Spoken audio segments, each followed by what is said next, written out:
headliner of the evening. All right. Before we get started, I just want to throw a couple things out.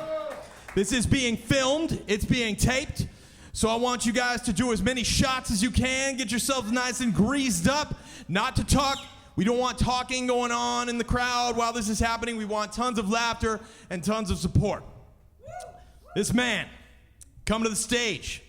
I was there the second time he ever did comedy. I was in the room. I was hosting a show, and I was like, okay, let's see what we got. And I was very impressed. He hasn't gotten much better, but he was really good back then.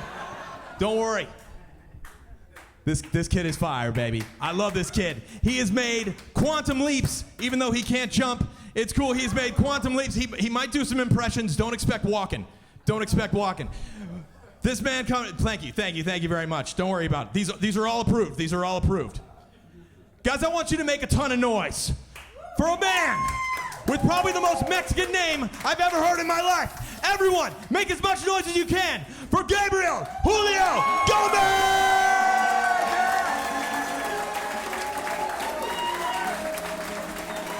How's it going, Rec Room?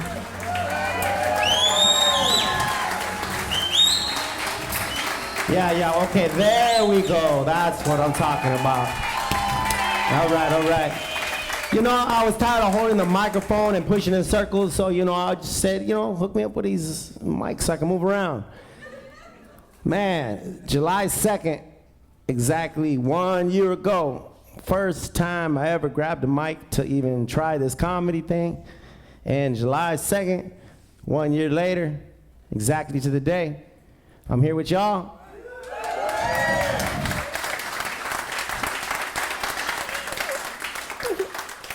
Doing a comedy special, man, and this day has a special meaning, but I'll tell you about that a little later. But yeah, man, with God, all things are possible, man. So let's get this thing started. It's always a funny play on words when I tell people I do stand-up. It's like all the other comedians just get to say, I do stand-up for a living. I'm the only one that has to finish with comedy. People ask if I get nervous up here. I tell them, no, I really don't feel anything. I mean, it's almost like my nerves are paralyzed. All right, if you're wondering, I'm in a wheelchair from a motorcycle accident. Most people assume that I got shot. All right, I got shot on my motorcycle, which led to the accident, but it was the accident that put me here. No, man, I didn't get shot. Even my own doctor assumed I got shot. I went to a new doctor, right, and they asked you what happened. And I said, motorcycle accident. Doctor looks at my files and says, says here you got shot. I'm like, that's impossible. I told every doctor I was in a motorcycle accident. Then he shows me my medical files and it said, got shot. I was like, maybe I did get shot. I was like, no. But that means that sometime when I seen a doctor and he asked me what happened, the doctor looked at me, was like, yeah, I don't believe him, he got shot. That's a true story.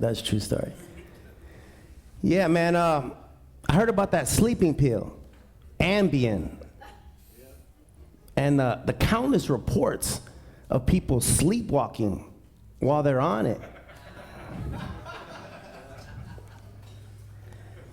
So that got me thinking.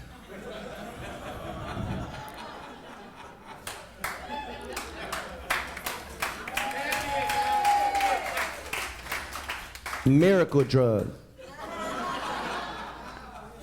I mean, what? Maybe I should set up some cameras. I should pop this pill. I mean, you never know. Maybe my conscious mind is locked up by all these rules of science. But my unconscious mind is like a butterfly tattooed hippie that wants to skip around my apartment in the middle of the night. What, no believers? I mean, I'm no man of great faith, but like the famous philosopher, Curtis, 50 Cent Jackson said. All I need is a little bit. Man, it's been a minute since that song came out, man. Shoot, this new generation don't even remember the Massacre album. G-Unit. Yeah, man, but things have changed, games have changed, man. Picking up women is a whole different thing now. Everybody's online dating. I mean, I can still remember a time when I had a girl write her phone number on my arm. And if you're wondering, why would a girl write her phone number on your arm? Then you never lived in the land of the lost. You know, before GPS, when people got lost 15 minutes away from their house. I mean, you just have to get a Thomas guy. And I don't know who this guy Thomas was, but I think he was fucking with us because he never put the pages in order. You know what I mean? But nobody had cell phones back then. I mean, back then, only doctors and drug dealers had cell phones. My dad had a cell phone. I wasn't raised by a doctor. But anyways, the point I was making is that the rule back then was you would get a girl's number, you would wait 3 days, and then you would call her. Nowadays, you get a girl's number, you know the quickest way to get blocked by her is to call her. Once. I mean, you better send a text message, man. You better message her from 3 different apps before you even think of calling her. Shoot, man, back then you used to have game. Nowadays, you just gotta know how to copy and paste. Yeah, man. But I quit online dating myself. Got tired of them asking me my height. I was like, all right, well, do I put the height that I was? Do I put the height that I'm sitting at? Or should I just say I'm 6'1"? I mean, the girl's not gonna know the difference anyway until she's lying in bed next to me. And by then it's too late.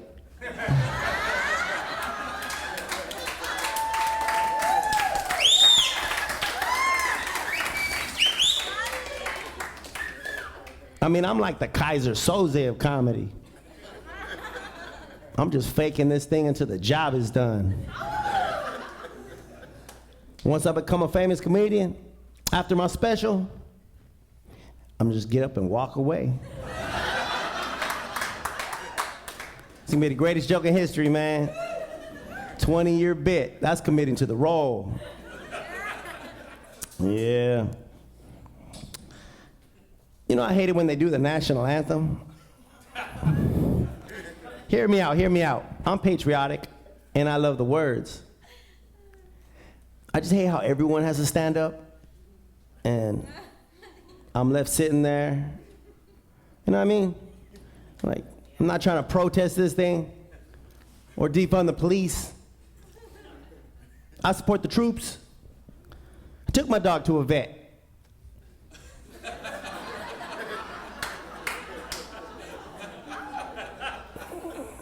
Now, I don't mean those heroes that fought in a war, but them schizophrenic doctors that think they can understand animals. Now, hear me out. There's some good, honest veterinarians out there that are here to help people. But there are also those money-hungry bloodsuckers that see you coming with that I love my Shih Tzu bumper sticker. And they're just thinking, I'm about to vaccinate the Shih Tzu out of this dog. This dog just might have cancer. Yeah, but no, I heard about a report about vets who were scaring their pet owners with the cancer word so they could squeeze more unnecessary tests out of them. A vet tried that on me once. I took my dog in for what seemed to be an eye infection. A vet comes back with a list of tests coming up to nearly $1,000. I'm like, what are all these tests for? She's like, well, we gotta find out what it is. I was like, well, what do you think it is?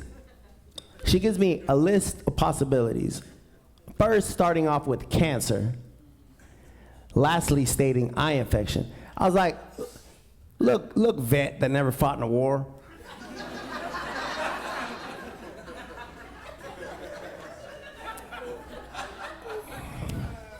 Don't bother looking for cancer. I mean, if it's cancer, I ain't shelling out 20 grand for this dog's chemo. This was a free dog.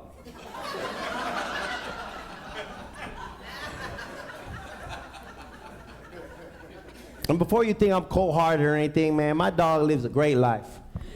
I love my dog. I take her everywhere with me. She's in the trunk right now. No, I left the window cracked. She's not in the car. All right. Yeah, but man, my dog lives a great life, man. I take her everywhere. I give her the best food. Take her to the beach. Take her for walks. I mean, well, I take her for rolls. No, literally, like rolls. Like this dog sits on my feet and makes me push her around. Thinks he's a princess, man. But I'm telling you, if princess gets cancer, that's a wrap. We're gonna fold up that flag. And we're gonna sing the national anthem. Yeah, man, but I'm coming up on 20 years of being in this wheelchair. October 30th, 2003, I was in a motorcycle accident. I used to stunt ride motorcycles. And I pretty much became like a baby all over again, man. I had to relearn everything from feeding myself to learning how to drive a car. But on God's graces, man, this past year I turned 40. Yeah.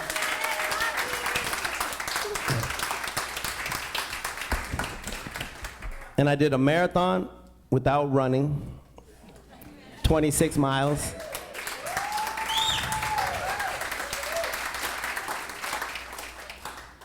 I jumped out of a plane without jumping.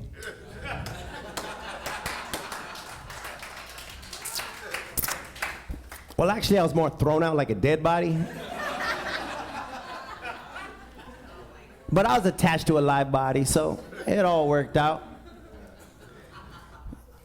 Wrote a book, published a book without writing one, and I started doing stand-up without the ability to stand up.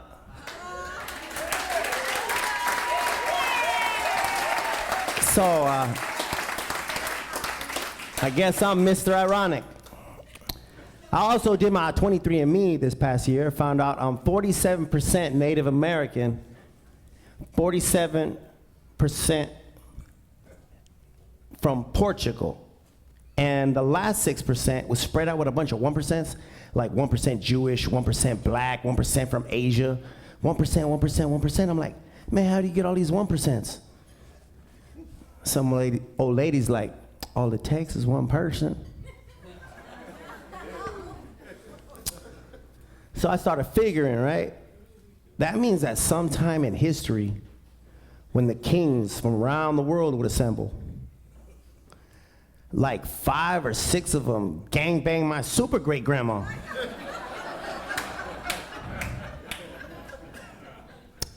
Now, if you're wondering, like, wait a minute, like, well, why do they have to be kings? Well, because this is my story. I'm not gonna have my, I'm not gonna have my super great grandma raped by the help.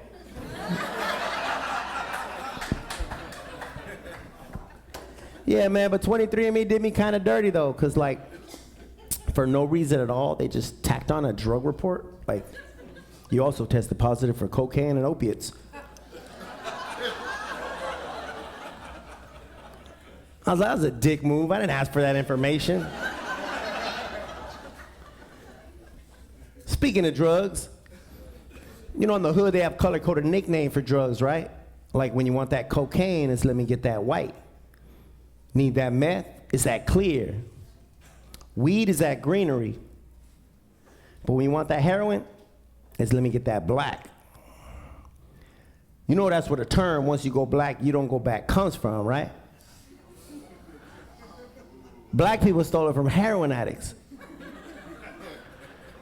Just like they stole the big dick thing from the retards. Oh my, I can say retarded. I've been called a gimp before. I didn't get butt hurt. Well, technically, I can't get butt hurt. But a gimp is actually a level up. You see, a gimp is someone with a hobble walk. I would kill to have a hobble walk. I mean, like, I'll kill one of you for a hobble walk. No, man, I never kill nobody. I mean, not a whole person. I'll kill a midget. But, like, I can say midget. I can say midget because I don't look down on them. And that's all, man. They just don't want to be looked down on. So, you know, if you ever attack a midget, man, do them a solid and get on your knees. Because I know, like, God forbid, if someone ever attacked me, but, like, they took the time to pull a chair out first.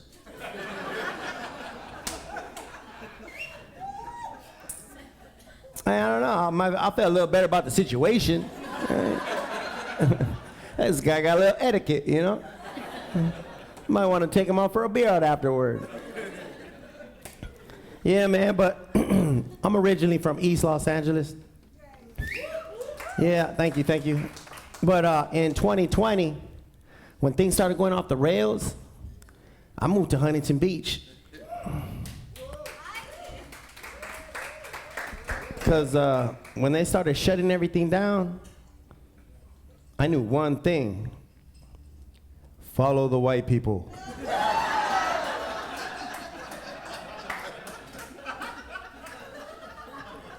And it don't get no whiter than Huntington Beach. Man, let me tell you. They sell sunscreen everywhere. I knew those shelves would stay stocked. But it's cool down here, you know what I mean? It's like they accept me because, like, I have their eyes. It's like if you have blue eyes, you can have any color skin and walk into a room full of Nazis. And as long as you maintain eye contact, you'll confuse them.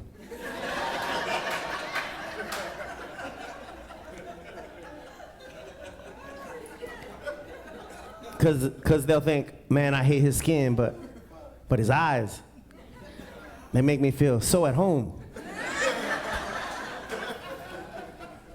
But it's different down here, man. It's different down here. Like, on a handful of occasions when I first moved down here, I had some older white lady just put $10 on my lap and tell me to get something to eat.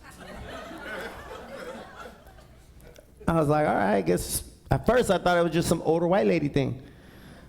But after that, I was out on a push, and a paisa drove by in his truck, busted a U-turn, comes back and flags me down.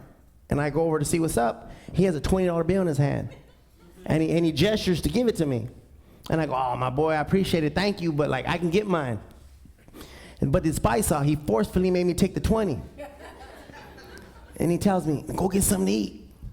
And if you don't know what a paisa is, I mean, it's pretty much the guy that cuts your grass by day, then turns into a rhinestone cowboy by night.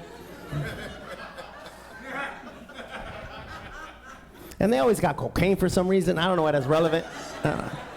I'm telling you, man, if you're at a party and you see a paisa, you follow him into the bathroom.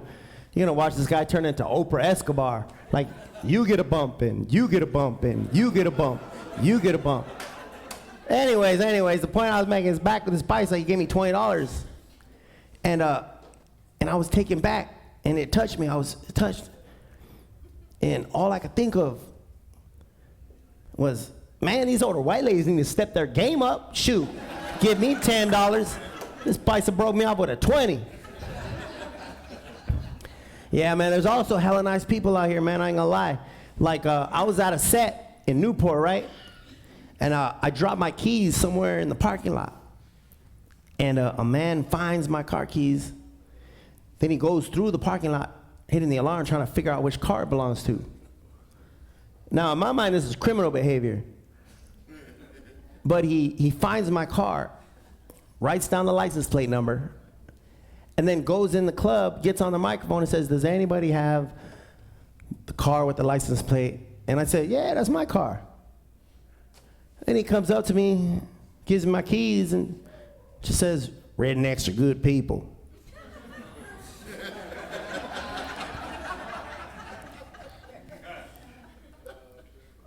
That's the end of the story. I mean, it may not be that big a deal to you, but like to me, that was huge. I was like, wow, I was taking touch. You know what I mean? I lost my phone in LA once, and that sucker went for ransom. I was on the other line negotiating a price to get my phone back, talking about a meeting location where the switch will happen. I'm just saying, some nice people, man. Some nice people. Yeah, and you guys travel out here too. You talk to random people all the time. They're like, oh, last week I was in Dallas, or I was in Phoenix last month, or going to Seattle, New York. It's different. In the hood, you don't hear about people traveling much. If you're in the hood, and you ask somebody where you been, you'll hear answers more like, well, I've been to High Desert. I've been to Tehachapi, Centinela, been to Delano, Wasp. By the way, these are prisons.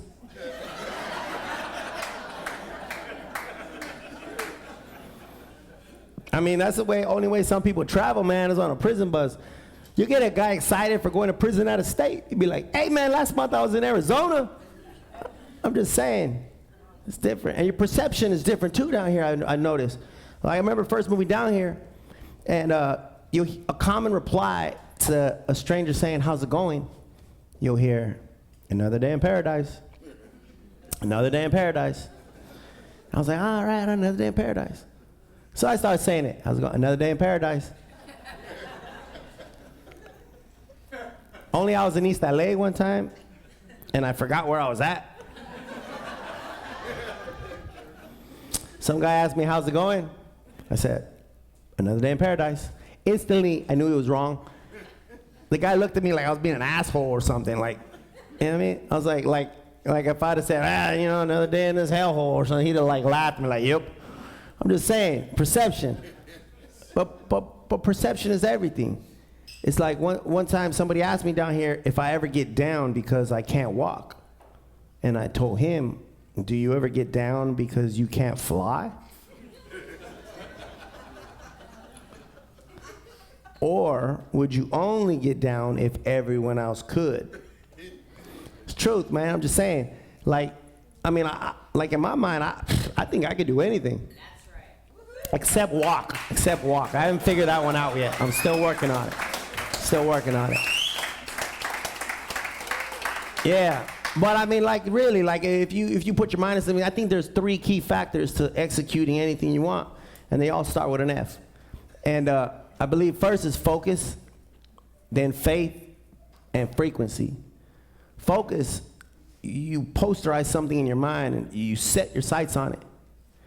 And faith, you believe that you can attain it, and that God will give it to you, and He wants to give it to you.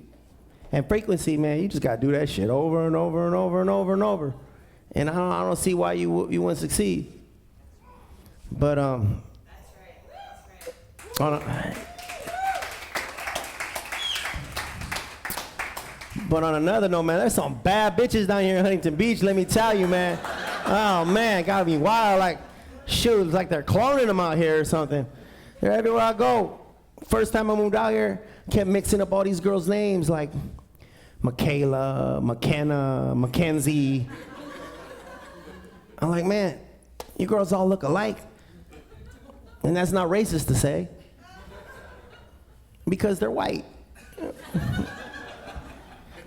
I mean, you know, we say that about black people, you find yourself a problem. Like, you better not mix up Venus and Serena. Mexicans, man, we don't care, man. We just go along with it. Like, you think it's a coincidence that all your gardeners are named Jose? All their names ain't Jose, man. They're just like, yeah, Jose, man, I'm Jose. Just keep sending the checks.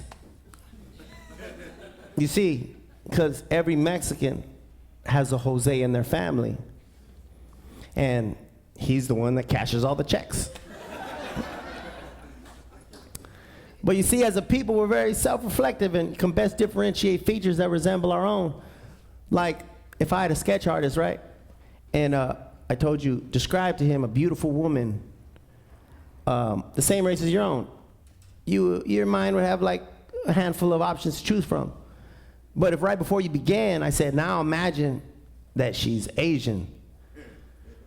you guys all draw the same girl, you know, 5'2", 106 pounds, dark hair, slanted eyes, big breast implants. I mean, the only difference would be the variation of freakish anime-sized breast implants you would give her. And the only people who would draw an actual Asian would be Asians. I'm just saying, like I was at a Ralph's at midnight once, right? And Ralph's, oh, I'm sorry. The one thing that blends all races under the same umbrella of features is meth. Meth creates the same zombie-like creature no matter what the race. It's like, okay, I was at a Ralph's, right, at midnight, and Ralph's has a different vibe at midnight. Like a real creepy vibe. But a group of meth heads roll up on bikes and scatter in the store like roaches on their own secret mission. I can feel them rummaging through the aisles like tick, tick, tick, tick, tick. And they head back to the checkout line with chips, sodas, and cookies. Because just like roaches, they go straight for the salt and sugar. The point I'm making is that if you ask me if I remember the ethnicity of these meth addicts, I don't know, I guess I'd have to say like Hawaiian? I mean, because when you blend all the races, this pretty much comes out, right? Like Hawaiian. Like Polynesian isn't like poly meaning many and Nesian meaning blended all into one. I don't know. But I'm gonna have a sip of water while you guys watch me drink my grape drink and clear my throat.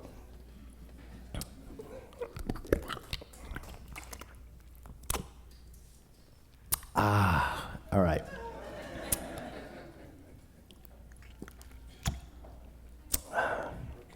But I used to have a drug problem.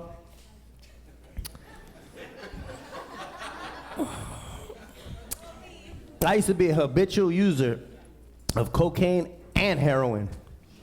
Not at the same time. Well, once at the same time. Like, you ever done something and instantly know you made a bad decision? I remember thinking, oh, I'm gonna feel great. Instantly follow with, I think I'm going to die. You ever wake up in a panic because you forgot to breathe? Not fun. But thank God those days are behind me. So I'm not gonna, I don't want to spend too much time talking about drugs. Although I will tell you the story of how I quit cocaine. All right, so me and a girlfriend at the time, we're at a party, getting high and drinking. Then we go home and start having sex as we continue to do more cocaine. And the sex was so good that we literally got into a physical fight in bed. Like, I mean, I must have said something, because her anger was like fire on nitrate film. It accelerated fast. I mean, I just remember her pulling me off the bed to the floor to where I was like, oh, that sucks, because I can't get up now.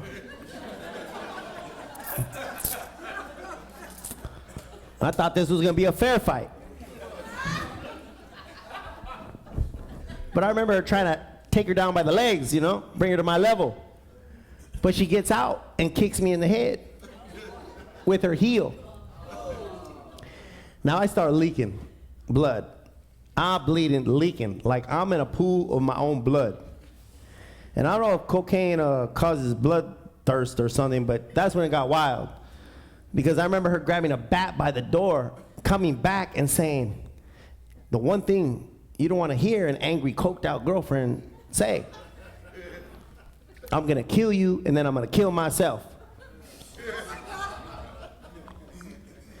Now, I've been in a lot of sketchy situations, but I was never more sure that night I was gonna meet God. Because the look in her eyes was like possession. Like, I don't know this person I'm talking to, So I remember pulling that Goodfellas act. Like, you remember Goodfellas when Henry Hill wakes up with his wife holding a gun to his face? But baby, I love you. Put the bat down. And she does. She calms down. She puts the bat down.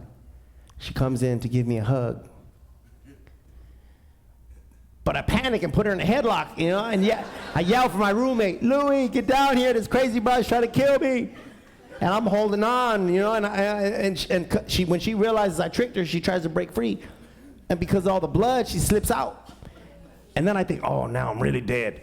So I yell again, Louie, get down here, this crazy broad's trying to kill me. But she grabs the bat and she hits me in the stomach with it, like, not too hard, but like hard enough to know that she means business. And then she holds it up and says, shut the fuck up or I'll kill you.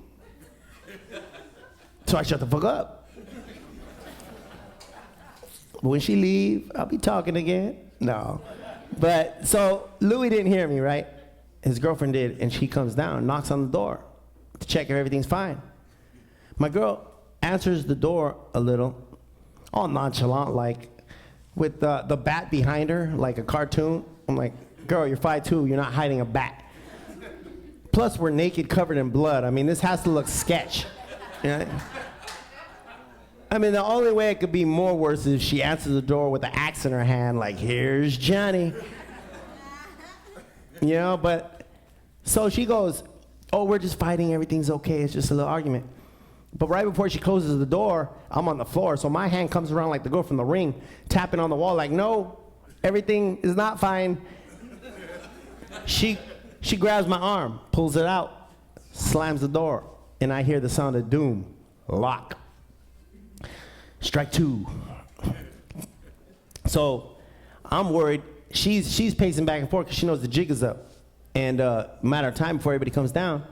So she tells me, when they come down here, man, you better not tell them nothing. And I'm like, I don't know what's going on, man. I fell down the stairs. I mean, I don't know how I got up the stairs or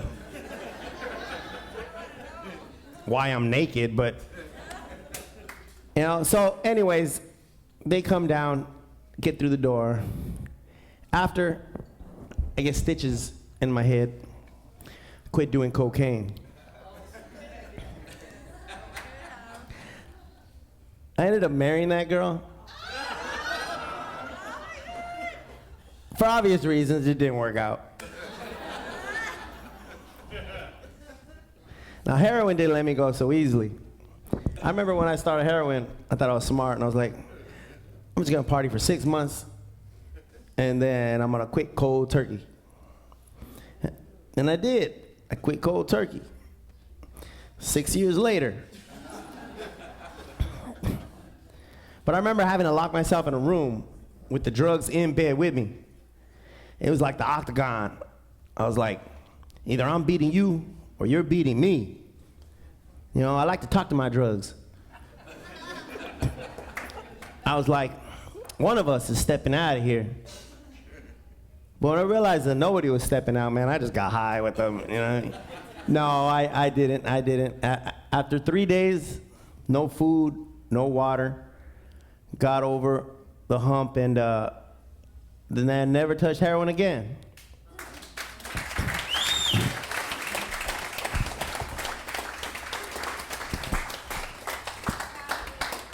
This Tuesday will be 12 days clean. No, man, I'm joking. It's going on 5 years or so. Yeah. This is starting to feel more like a Narcotics Anonymous meeting, right? Let's change it up. So I was at a coffee shop in Costa Mesa, right? And I was chopping up with this guy in there, white guy. And we had a good rapport. He had a good sense of humor. But when we walked outside, well, when he walked, and he seen my car, which is a Maserati, right? I'm not trying to brag, I'm trying to set the scene. And he goes, that's your car? And I go, yeah. And he goes, man, selling drugs must really pay, huh? And I couldn't help but laugh. because I appreciated the boldness of it. And having a comedic mind, I understood the process. I was like, this guy, see me, see my car, had a thought. Part of him is like, no, don't say that. But a bigger part of him is like, nah, fuck it, just say it. You know? And it didn't offend me. It didn't bother me. I don't take it personally. You know what I mean? Because I used to sell drugs. So, I mean, it's like, you know what I mean?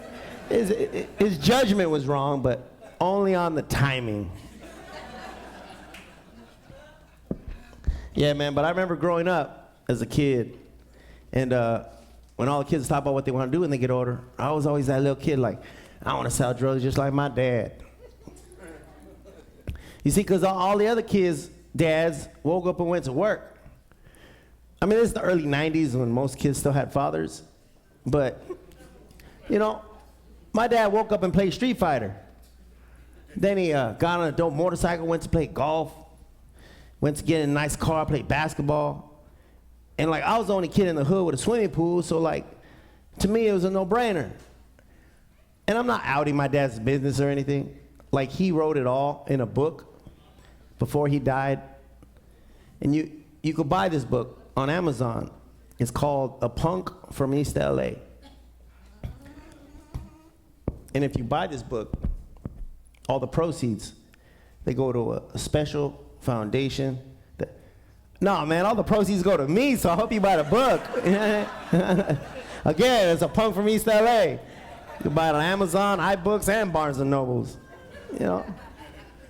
But my dad, he changed his life like 10 years before he died, and he got right with God, and he started preaching the gospel, which only made it easier for me to change my life just a couple years after he did.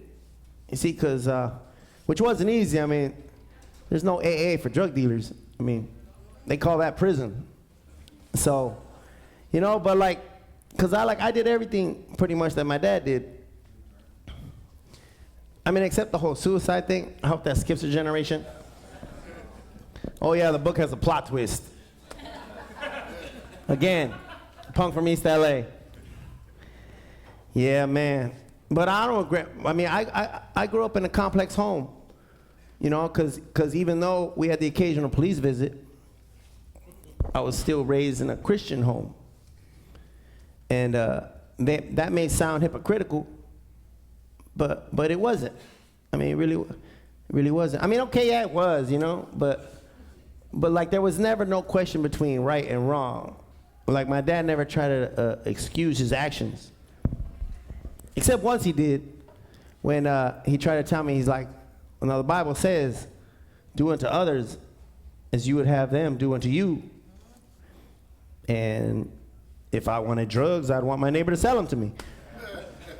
I mean, I don't know, always trying to find a loophole and stuff, you know, but like, I don't regret my childhood, man. I had a great childhood, man. I had a mom who was always there for me. She's here tonight. Where, you know, I don't know where you're at, Mom, but thank you for coming.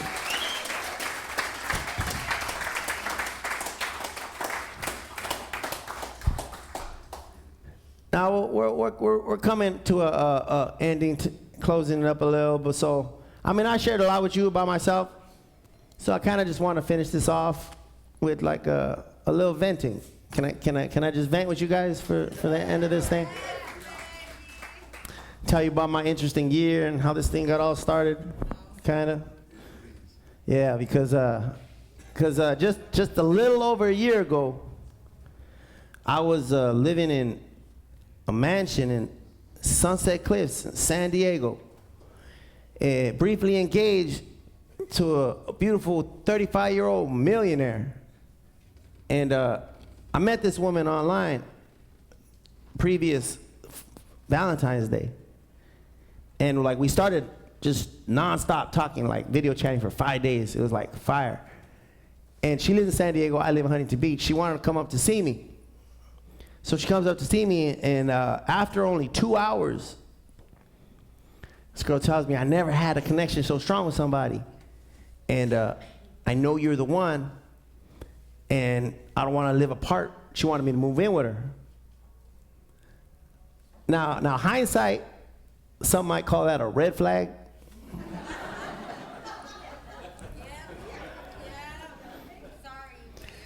but my ego was like, nah, man, you're just that good.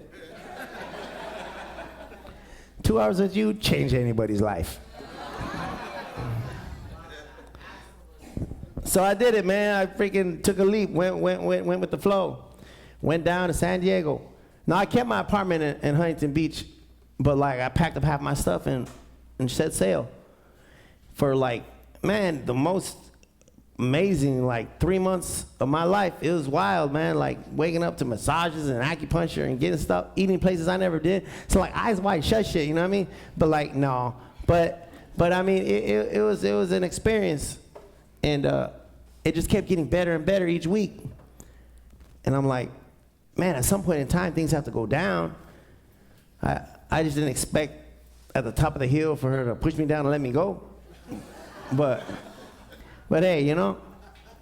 So we're at the pinnacle. Like, we're 3 months in, and it's like, it just keeps getting better. It's like, whoa, this is a dream, right? Can't get this good.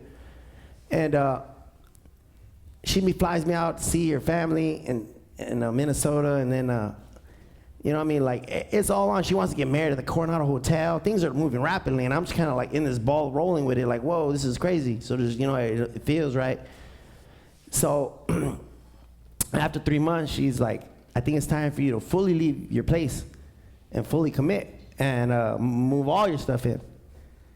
Now, a part of me had doubts, but I kept hearing David Goggins in my head, like, stop being a bitch, you know? You want to take an island, burn your boats, motherfucker. So I was like, hoorah, let's do this. I'm in. All chips in.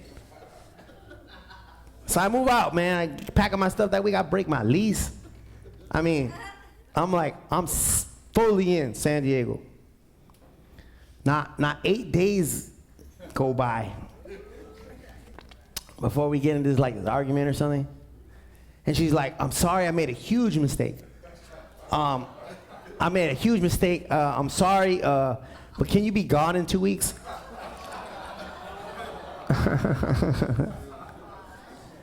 Yeah, I'm like, oh, you gotta be kidding me, right? Like you couldn't tell me this last week? When I had a place that you told me to leave? You know what I mean? But never lose your sense of humor, people. Never lose your sense of humor, because I'm like, you gotta be freaking kidding me. Like, so I call my manager. She's like, your place is gone, like, and there's nothing available in the near future. I mean, it took me 3 months to find that spot, so I'm like, I'm really starting to panic. And I've always had the mentality, like, everything always work out, but for the first time, I was really like, uh-oh, this stuff's not gonna work out. Like, this is not, oh God, what's up? This is not working out. This is not cool. Like, and I mean, I plan on just like couch surfing at my brother's until I get back on my feet. I mean, not literally, you know, but. So 2 days before I gotta go, my manager calls me and says, I don't know what you believe in, but like God must really have your back or something, because the people that live behind you, they broke out of their agreement and there's a spot available of yours if you want it. I was like, whoa, man, clouds parting, sun shining. I'm like, oh, man, nothing to worry. God has my back, man. You know what I mean? And shoot, now I'm back in Huntington Beach shooting a special for you fine people right here tonight.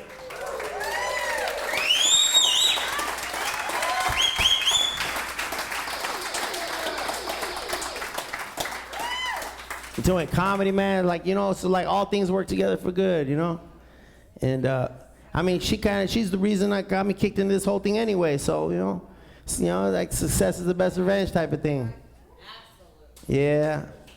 But I don't blame her though, you know, like I don't blame her. I don't blame any of my ex-girlfriends for any of that. It's like, I take the blame. I'll take the blame, you know, it's always the captain's fault when the ship goes down.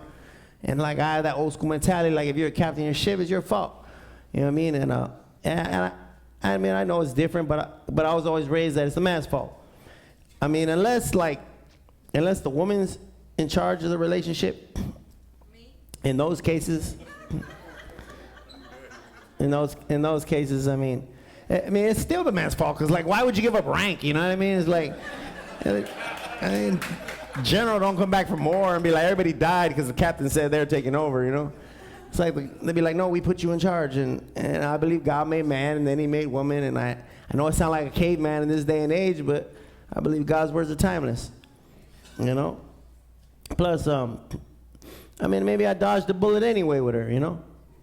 I mean, it won't be the first bullet I dodged. I mean, I've only been shot at 3 times, but I had a gun pulled out on me countless times by police.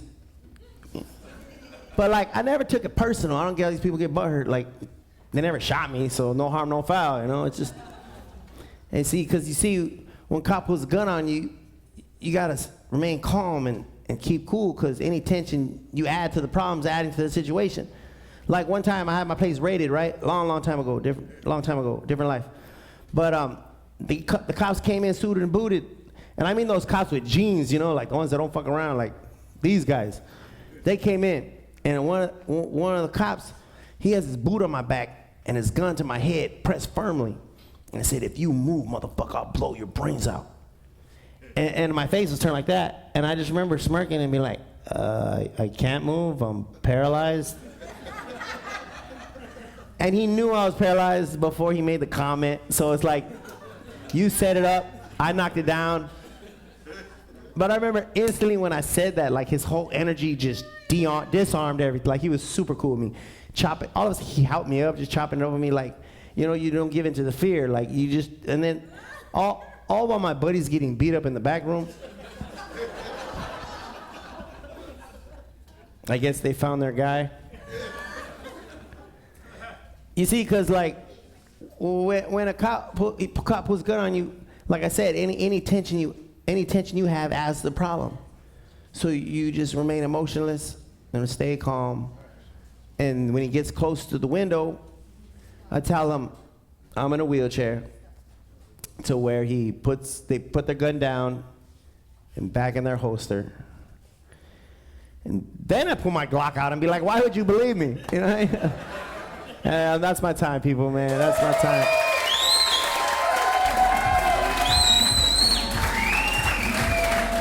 Hold on. Let me say. I just want to.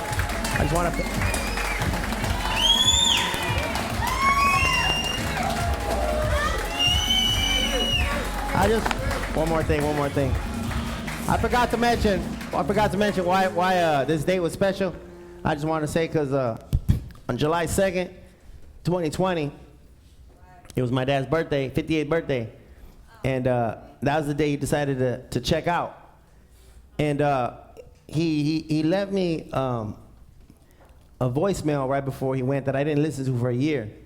And he left me a book on his life, autobiography he wrote, an email that I didn't read for a year. And after, for some reason, like I just decided, like Forrest Gump, instead of running, I just went pushing.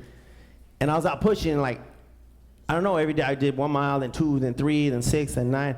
And I just kept trying to add to it, and I started thinking, like, man, I'm gonna do a marathon. Like, why not? Like, so it took me time, and it landed like on his first year anniversary. I did, on the very day, I did 26.2 miles, and it wasn't like no audience, no medal, no ticker tape parade. Like, I literally just woke up on a Tuesday, pushed 26 miles, and went home. And I videoed it, taped it, and then recorded it, everything. And then I went to go see his gravesite to listen to the voicemail for the first time. And I never heard my dad like say, like, I'm proud of you, you know, but like, understandable. I wasn't that type of home. But right there listening to the voicemail, which he said a year before, after the hardest thing I ever did in my life, which was it was the hardest thing I ever did in my life, he said, oh, I'm proud of you, son. And, you know what I mean? It just was something. But, so the second year, on July 2nd, and I got his book published after that, you know, because it was good, and I found somebody. July 2nd, year 2022, happened to be the first day I decided to try open mic. And 365 days later, exactly, year 3, July 2nd, this day, Shooting at 1 hour. Oh, shooting is special, man. Shooting is special. 'Cause like,